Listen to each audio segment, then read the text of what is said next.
ژاویر هرناندز کروز زاده 25 ژانویه 1980 که با نام ژاوی شناخته شده، بازیکن بازنشسته و سرمربی اهل اسپانیا است.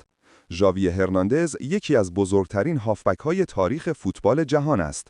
او در سال 1980 در شهر تراسا، اسپانیا به دنیا آمد. ژاوی تمام دوران حرفه‌ای باشگاهی خود را عمدتاً در باشگاه فوتبال بارسلونا گذراند و با این تیم به افتخارات زیادی از جمله قهرمانی در لیگ قهرمانان اروپا دست یافت. از شما همراهان عزیز یک خواهش دوستانه دارم.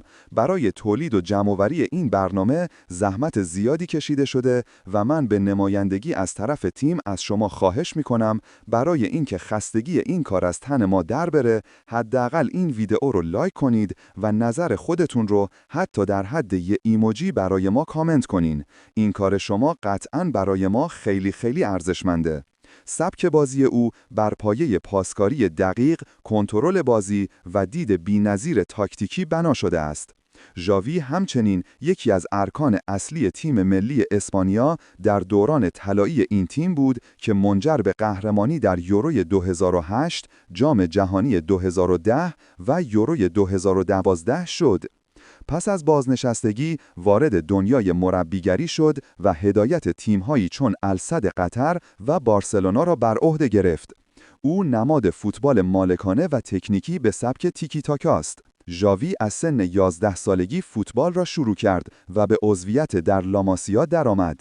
او نخستین بازی خود را برای تیم بارسلونا در 18 اوت 1998 مقابل مایورکا انجام داد و تا زمان جدا شدن از این تیم پس از 17 سال در بیش از 500 بازی حضور داشت، 58 بار گلزنی کرد و بیش از 150 پاس گل داد. او به دلیل مهارت بالا در پاسکاری، کنترل توپ، دید، خلق موقعیت، کارهای تیمی و شیوه بازی تیکی تاکا به شهرت رسید و 31 قهرمانی باشگاهی و ملی را به دست آورد تا پس از آندرس اینیستا پر افتخارترین بازیکن اسپانیایی در فوتبال نامیده شود. او در سال 2009 سومین بازیکن سال جهان شد و در سالهای 2010 و 2011 نیز در جایگاه سومین بازیکن سال اروپا قرار گرفت. ژاوی تا مدتی بهترین هافبک جهان به شمار می رفت، به گونه‌ای که در 2008 از سوی یوفا جایزه بهترین هافبک سال اروپا و در سالهای 2008، 2009، 2010 و 2011 به مدت 4 سال پیاپی فدراسیون تاریخ و آمار فوتبال او را به عنوان بهترین بازیساز سال جهان برگزید. همچنین نام او 5 بار در لیست تیم منتخب سال یوفا و 6 بار در تیم منتخب سال فیفا قرار گرفت. ژاوی یکی از بهترین بازیسازهای نسل خود است. توانایی ژاوی متکی بر پیدا کردن و بهره‌وری از فضاست. خود ژاوی در این مورد میگوید: این چیزی است که من انجام می‌دهم، نگاه برای پیدا کردن فضا. هر روز من همیشه نگاه می‌کنم تا فضایی پیدا کنم. از مهارت‌های ژاوی، دید و بازیخوانی عالی، پاس‌های دقیق نقطه‌ای و توانایی کنترل توپ در سطح جهانی است که به او این اجازه را می‌دهد که در جریان بازی توپ از دست نروست. توانایی ژاوی در کنترل بازی به او لقب عروسک استاد را داده است. توانایی منحصر به فرد دیگر در بازی ژاوی چرخش‌های هوشمندانه و زیبای اوست که مداوما تکرار می‌شود و بازی را از روزنهای بسته به فضاهای بازتر منتقل می‌کند.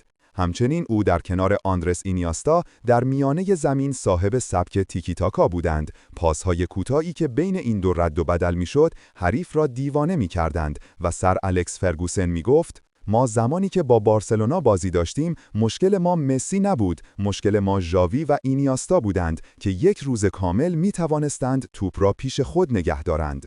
ژاوی در رده ملی همراه با تیم ملی زیر 23 سال اسپانیا به نایب قهرمانی در المپیک 2000 سیدنی رسید و به تیم ملی بزرگسالان اسپانیا دعوت شد.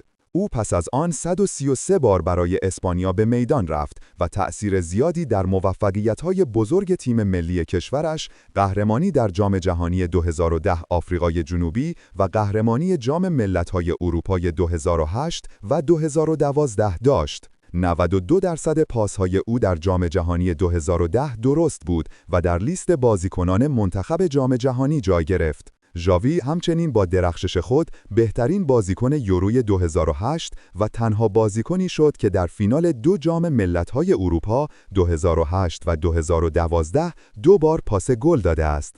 او با قهرمانی در یوروی 2012 جایزه شاهدخواه آستوریاس در ورزش را دریافت کرد و پس از ناکامی در جام جهانی 2014 از تیم ملی اسپانیا کناره‌گیری کرد. خیلی ممنون که این ویدیو رو تا آخر تماشا کردین و برای بهتر شدن این کانال نظرات خودتون رو در قسمت کامنت ها بنویسین و این ویدیو را برای دوستانتون شیر کنین.